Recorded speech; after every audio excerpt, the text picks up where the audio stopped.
I had a cool twist happen where my dad was like strict, upbringing, Catholic, your friends need to cut their hair type of dad. He was really strict. And when I went on the road with the Dead, he was like, and my older brother and sister were Deadheads. They didn't travel like I did, but they were really into it. And whenever they were in New York, they always went.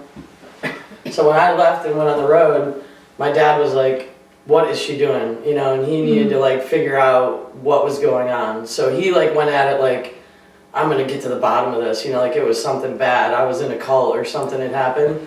So he started like, all right, well they go and get this magazine, Relics. I'm gonna study that. So he'd go and he found the music store, you had to go buy it at the record store in the mall.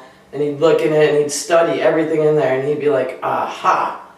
They're doing this tape trading stuff. I'm gonna figure out what this is. So he starts like, oh, what? They're saying if I send away my envelope with some blank tapes, so he thought it was like a drug thing.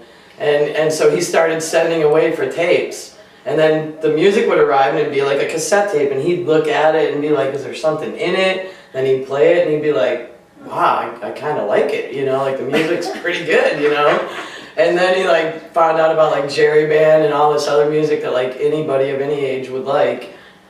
And so the next thing I know, he's starting to grow his hair out a little bit. I'd go home for the holidays, he's got like a quartz crystal around his neck, and I'm like, Dad, he's like wearing the friendship bracelet. And I'm like, what's going on? He's like, and he pulls out a drawer and he goes, he's got like 200 because he's like got an addictive personality. He's got like more music than I have at this point. He pulls out a drawer. He's like, look at this. I've got this and I've been collecting this and I sent away for. I wanted to get like the first ever vinyl with Jerry, and I got this. He had like some rare. He is supposedly the first vinyl that Jerry's on. It's a 45 and it's John Hendricks. Fire in the City and some other song on the other side. Next thing I know, he's like, oh, I got tickets for the Knickerbocker. They're coming to Albany. You and your friends need some tickets. And he's like, this is like 91 or something. And he started showing up. And now he's like friends with all my friends that met him. Like he's a Deadhead and he's a friend of ours now. He's seen probably like at least 20 shows. 92, he drove across country with me. We went on a trip together.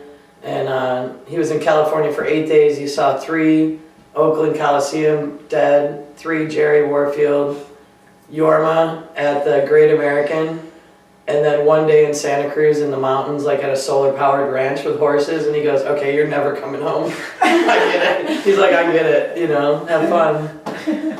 Yep.